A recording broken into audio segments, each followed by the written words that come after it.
You weren't supposed to come back here, she said, and this time her voice wasn't calm, it was afraid, the kind of fear that doesn't come from the night or the wind, but from something much older, something buried. The man standing in the doorway didn't answer immediately, didn't move, didn't even look surprised by what she had said, and that alone unsettled Evelyn Carter more than anything else. The wind moved quietly through the valley behind him, not violent like a storm, but steady, whispering through the dry grass and broken fence lines like it carried memories it refused to let go of. He stepped forward slowly, just enough for the fading light to touch his face, and for the first time she saw him clearly, young, but not careless, sharp eyes, steady posture, the kind of presence that didn't belong to someone passing through. "I didn't come back," he said calmly. "I came looking." That made her grip the edge of the door harder than she intended, her fingers pressing into the wood as if it could steady something inside her that had already started to shift. "You've got the wrong place," she replied quickly, but there was no strength in it, only resistance, and he noticed. "No," he said, his voice low, certain. "I don't." The silence that followed wasn't empty, it stretched between them, tight, aware, filled with something neither of them was ready to name. Evelyn studied him, trying to place him, trying to find something familiar in his face that would explain why her chest felt tight, why the quiet around them suddenly felt heavier. "You should go," she said again, softer this time, less command, more warning. "There's nothing here for you." That earned the faintest shift in his expression, not a smile, not disbelief, just recognition, like he had expected her to say that. "That's not what I heard," he replied. The words landed deeper than they should have. Evelyn's eyes flickered for just a second, then steadied again. "And what exactly did you hear?" she asked. He took another step forward, not crossing into the house, but close enough now that the space between them felt deliberate. "That someone here knows why the river dried up," he said. The air changed instantly.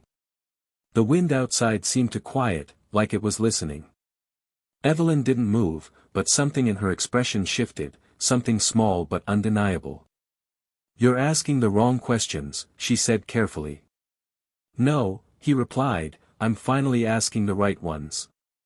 That was the moment she realized this wasn't coincidence, wasn't some traveler who lost his way or needed shelter, this was someone who had come with purpose, and that made him dangerous in a way she hadn't prepared for.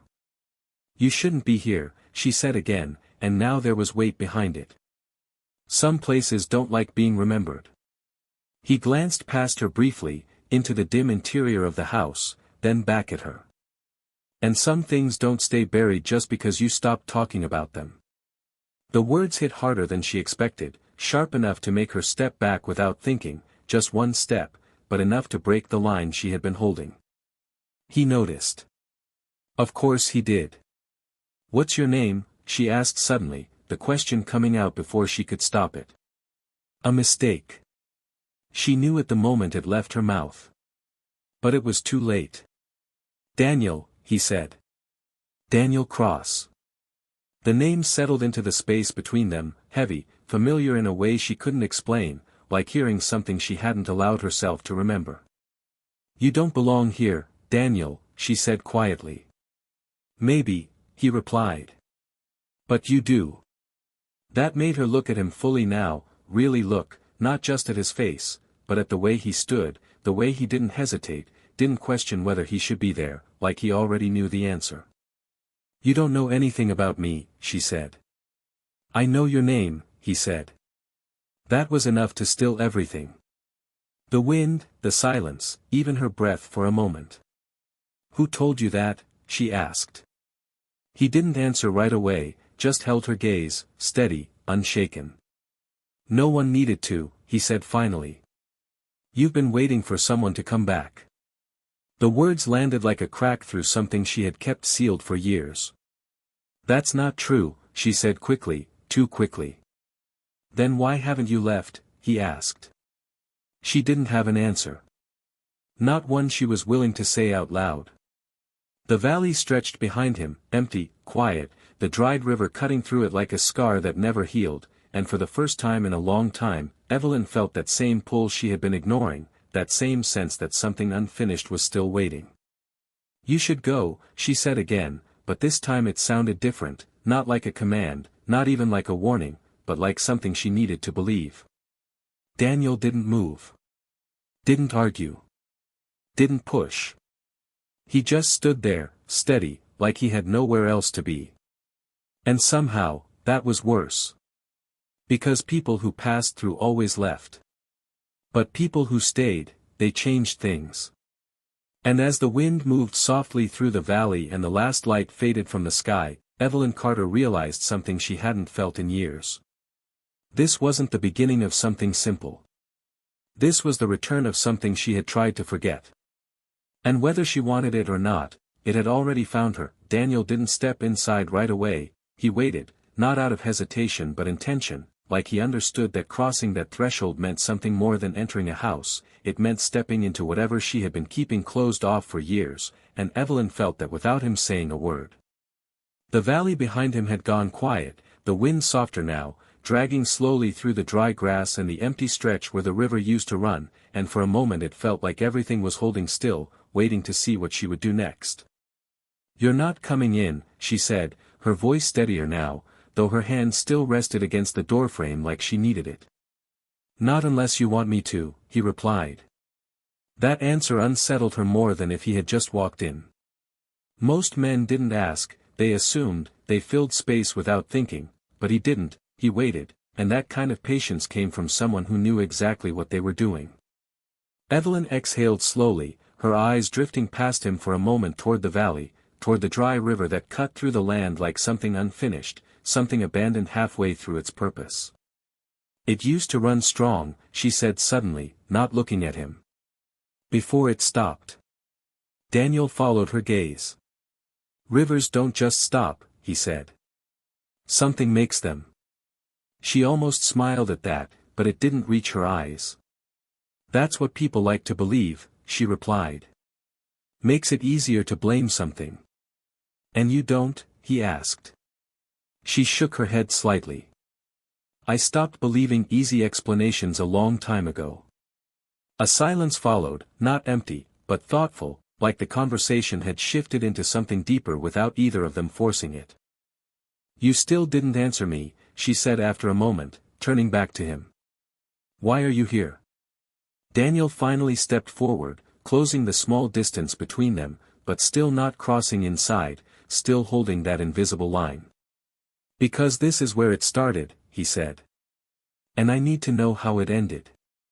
The words landed heavier than anything else he had said so far, because they didn't sound like curiosity, they sounded like something personal, something tied to him in a way she didn't understand yet. "You're chasing a story," she said. "No," he replied. "I'm chasing the truth." That made her laugh softly, but there was no humor in it. "Those aren't the same thing," she said. "Not out here." Another pause followed, longer this time, stretching just enough to make the space between them feel charged again. "You said I knew your name," she continued. "That's not something people guess." Daniel's expression didn't change, but something behind his eyes shifted, something quieter, more controlled. "I didn't guess," he said. "Then how?" she pressed. He hesitated, just for a moment, and that was the first crack she had seen in him. "Because someone told me about you," he said. Evelyn's chest tightened slightly. "Who?" she asked. Daniel's gaze moved past her briefly, into the house, then back to her. "Someone who said you'd know why everything changed here," he said. That wasn't an answer, not really, and she knew it. "That's not good enough," she said, her voice firmer now. "Then maybe you're asking the wrong question," he replied. That irritated her more than she expected. "I'm not the one showing up uninvited with half answers," she said. For the first time, there was a slight edge in her tone. Daniel didn't react to it, didn't step back, didn't match it. "Fair enough," he said calmly. "Then I'll give you the part that matters." Another pause, shorter this time, more deliberate. "I didn't just come for the river," he added. That made her still again. "Then what did you come for?" she asked quietly. His eyes met hers, steady, direct. You, he said. The word settled between them like something that couldn't be taken back. Evelyn's breath caught, subtle but enough for her to feel it. You don't know me, she said, but there was less certainty in it now. I know enough, he replied. Enough for what? She asked. Enough to know you didn't stay here by accident, he said. That hit closer than anything else. She turned away slightly, breaking eye contact for the first time in a while. People stay where they belong, she said. Or where they're stuck, he replied. That stopped her. Completely. She didn't turn back right away, but her shoulders tensed slightly. You think I'm stuck? She asked. I think you chose not to leave, he said. There's a difference. The wind shifted again outside, carrying a low whisper through the valley, brushing against the house like it was trying to remind her of something she had been ignoring. You don't understand this place, she said quietly. Then help me understand, he replied.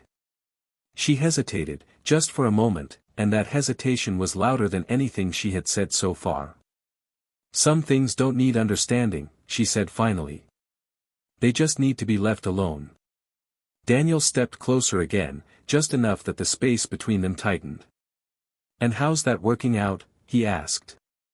That question didn't come with force, but it carried weight, enough to make her look at him again, really look, and for the first time she saw something else there, something deeper than curiosity, something that felt personal. You're not leaving, are you? She asked. Not yet, he said. And as the last light disappeared from the valley and the quiet settled deeper around them, Evelyn Carter realized something she hadn't expected. This wasn't just someone searching for answers. This was someone who had come prepared to stay until he found them. And that changed everything. Evelyn stepped back first, not out of fear but because something in the way he said it, you, felt too close, too direct, like it reached past everything she had built to keep people at a distance, and for a moment she needed space just to think. You don't get to walk in here and decide what I am, she said, her voice steady again, controlled, the way it had been before he arrived. Daniel didn't follow immediately, he stayed where he was, watching her, giving her that space, but not retreating from it either, and that balance made it harder for her to push him away. I'm not deciding anything, he said. I'm noticing. She let out a quiet breath, turning slightly toward the window again, toward the valley where the dried river cut through the land like something unfinished, something abandoned halfway through its purpose. People notice what they want to see, she said. Sometimes, he replied. And sometimes they notice what's been there the whole time. That pulled her back, just slightly, enough to meet his eyes again, and there was something different in his expression now, not just curiosity, not just certainty, something more grounded, more personal. You talk like you've been here before, she said. Daniel didn't answer right away, and that silence told her more than his words would have. I haven't, he said finally. But I know what it looks like when something gets left behind. The way he said it made her pause, really pause, because that wasn't about the valley anymore, that was about something else, something he wasn't saying outright. And what exactly did you leave behind? She asked. He held her gaze, steady but quieter now. Enough, he said. That wasn't an answer, but it was honest in a way she didn't expect, and for a moment neither of them spoke, the silence stretching between them again, but softer now, less defensive, more aware. The wind outside moved through the grass in slow waves, carrying that same low whisper that had followed her for years, the one she had learned to ignore until it became part of the quiet. You should go before it gets dark, she said after a moment, though her voice didn't carry the same weight it had earlier. Daniel glanced toward the fading light, then back at her. You say that like it matters, he said. It does, she replied. Things change out here after dark. That earned the faintest shift in his expression, not fear, not doubt, just interest. How? He asked. Evelyn hesitated, just long enough to realize she was about to say more than she intended, and she stopped herself. It's not something you'd understand, she said instead. Try me, he replied. She shook her head. You're not ready for that. You don't know what I'm ready for, he said calmly. I know enough, she replied, echoing his earlier words without realizing it, and that didn't go unnoticed. Daniel stepped closer again, not crossing into her space completely, but enough to shift the air between them. Then tell me what I'm not ready for, he said. The challenge in his voice wasn't aggressive, it was steady, grounded, and that made it harder to refuse. Evelyn looked at him, really looked this time, not just at the surface, but at the way he held himself, the way he didn't rush, didn't force, didn't try to control the moment, and something about that made her hesitate in a way she hadn't in years. This place, she began, then stopped, her eyes drifting briefly toward the valley again. It doesn't forget things, she said finally. Daniel followed her gaze. Neither do people, he replied. People forget all the time, she said. They just pretend they don't. That landed quietly, but it stayed. So what are you pretending not to remember, he asked. That question cut through everything else, sharp and direct, and Evelyn felt it before she could block it. You ask too many questions, she said. And you avoid too many answers, he replied. The tension between them shifted again, not sharper, but deeper, like it was moving somewhere neither of them had expected this quickly. You came here for something, she said, trying to take control of the moment again. You've said that much. So stop circling around it and say it clearly. Daniel held her gaze, and this time he didn't hesitate. I came here because something happened in this valley, he said. Something people stopped talking about. Evelyn's expression didn't change, but something in her posture did, something small, controlled, but enough to notice. People stop talking about a lot of things, she said. Not like this, he replied. Not when it leaves a mark. The wind shifted again, stronger this time, brushing against the house with a low hollow sound that echoed through the quiet. You're chasing something you don't understand, she said. Then help me understand it, he replied. She hesitated again, and this time it lasted longer, long enough for him to see it clearly. You don't stay here long enough to understand it, she said finally. Daniel didn't move, didn't look away. Then I guess I'll have to stay, he said. The words settled into the space between them, not loud, not forceful, but certain, and for the first time since he arrived, Evelyn didn't tell him to leave. Instead, she just stood there, watching him, realizing something she hadn't allowed herself to consider before. This wasn't someone passing through. This was someone who had already decided he wasn't going anywhere. And that made him more dangerous than anything she had been trying to keep buried. The last of the light disappeared behind the ridge, and with it the valley changed, not dramatically, not in a way that could be pointed to, but subtly, like something had shifted just beneath the surface, the quiet deepening, the air growing heavier, and Evelyn felt it immediately because she always did. Daniel noticed the change too, not because he understood it yet, but because she did, and the way her posture tightened, the way her eyes moved toward the darkening stretch where the river once ran, told him more than anything she had said so far. You feel that, he said quietly. It wasn't a question. Evelyn didn't answer right away, and that silence confirmed it. It's just the wind, she said finally, though there was no conviction in it. No, Daniel replied. It's not. The certainty in his voice made her turn toward him again, sharper this time. You don't know what you're talking about, she said. Then explain it to me, he replied, calm, steady, unmoved by her resistance. That frustrated her more than if he had pushed harder. There's nothing to explain, she said. Then why does it change at night, he asked. The question landed exactly where she didn't want it to, and for a moment she didn't respond, her eyes drifting again toward the valley where the darkness had settled deeper, heavier than the sky above it. Some things are better left alone, she said quietly. That's not an answer, Daniel replied. It's the only one you need. He took a step closer, closing the distance just enough to make the moment tighter, more immediate. That's not why I came here, he said. Evelyn let out a slow breath, her patience thinning. Then maybe you should have stayed wherever you came from, she said. I couldn't, he replied. That stopped her.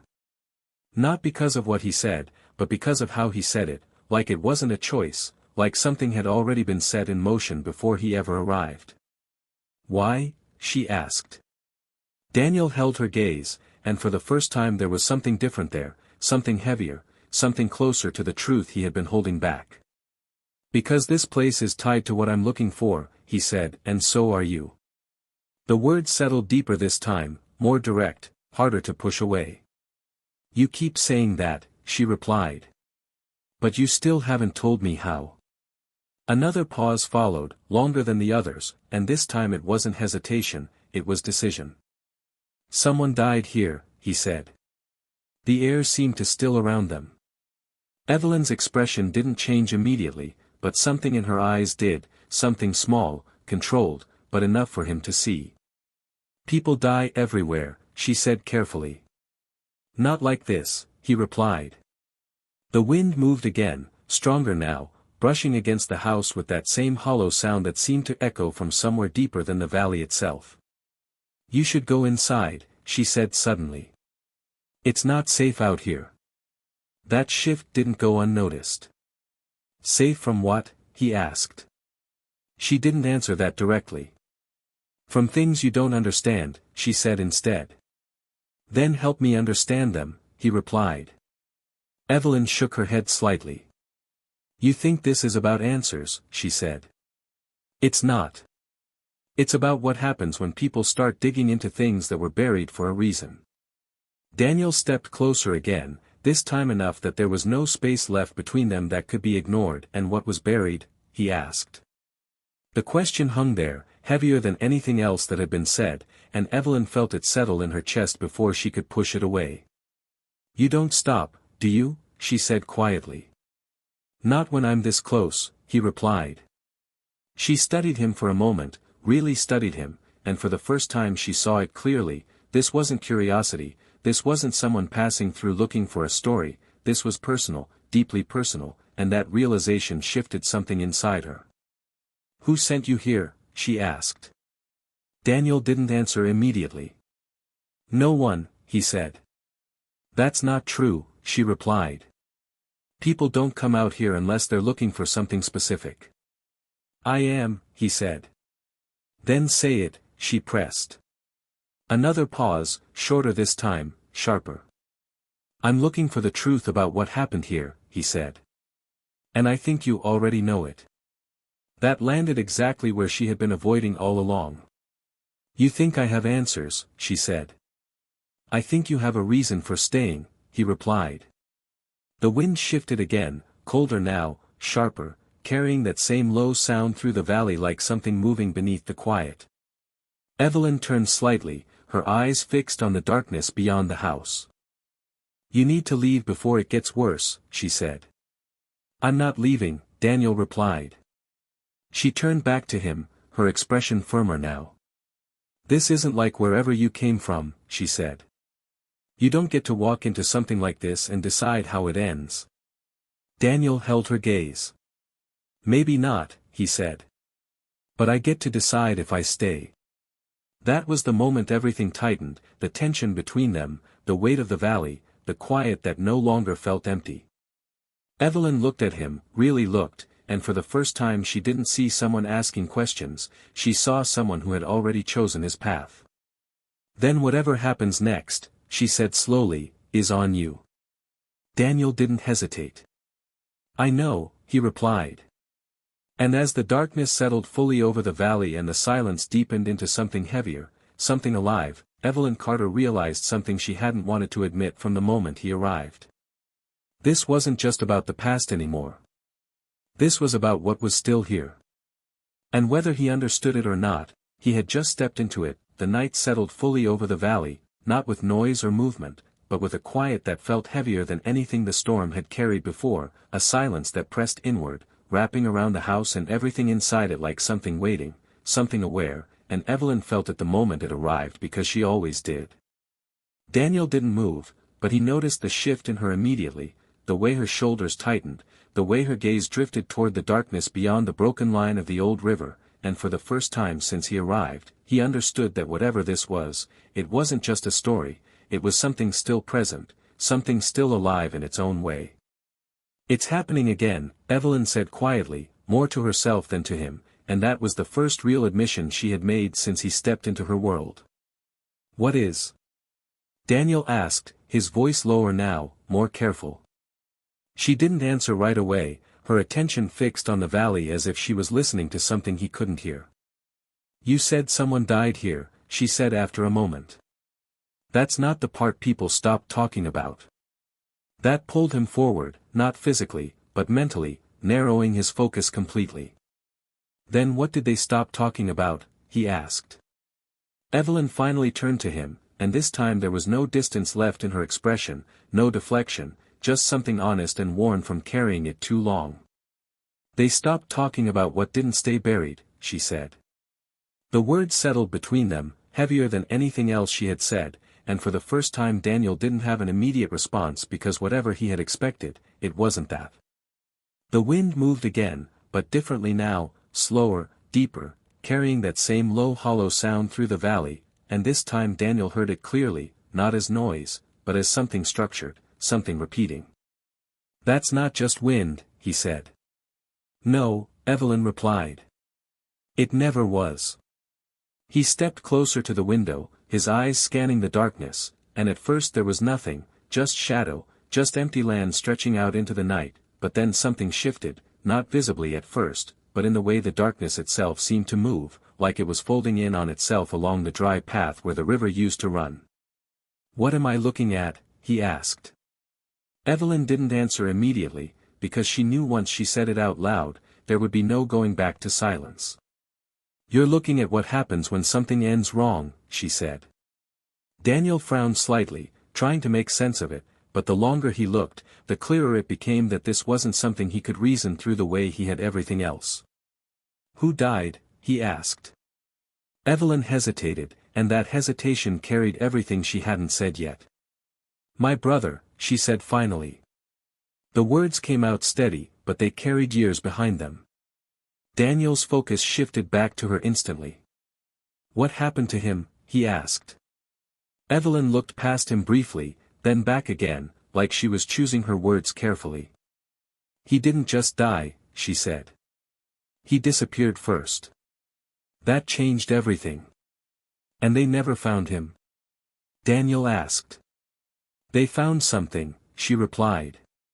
Just not all of him. The air in the room felt heavier after that, like the truth itself had weight to it. And you stayed? He asked. Evelyn nodded slightly. Because I knew it wasn't over, she said. Not then. Not now. The sound outside deepened, clearer now, closer, and Daniel felt it in his chest before he fully understood it. It comes back? He asked. Every night, she said. Along the same path. He looked back toward the valley, toward the shifting darkness that now seemed more defined, more intentional, and for the first time since he arrived, there was something else in his expression, not fear, but realization. That's why the river dried up, he said slowly. Evelyn didn't confirm it directly, but she didn't deny it either. Some things take more than water when they leave, she said.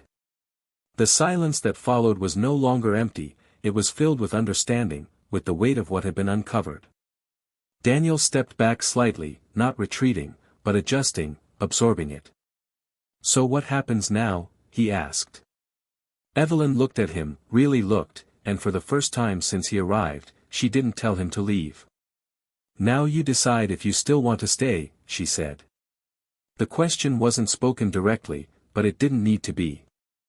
Daniel held her gaze, steady, grounded, the same way he had from the beginning. I didn't come this far to leave, he said. That answer didn't surprise her. Then you stay, she said quietly. Outside, the movement in the valley slowed, settling back into stillness, but the feeling didn't disappear, it lingered, like a reminder that whatever had started there wasn't finished yet. Inside the house, the silence shifted again, not heavy this time, but shared, understood. And for the first time in a long time, Evelyn didn't feel like she was carrying it alone. Sometimes, the past doesn't disappear, it waits, it lingers, and it finds its way back when someone is finally willing to face it. And sometimes, the difference between running from it and understanding it, is the person who chooses to stay. If this story pulled you in, I want to hear from you. Where are you watching from right now? Drop your country or city in the comments. I read every single one, and if you want more stories like this, don't forget to like and subscribe. We've got something powerful coming next.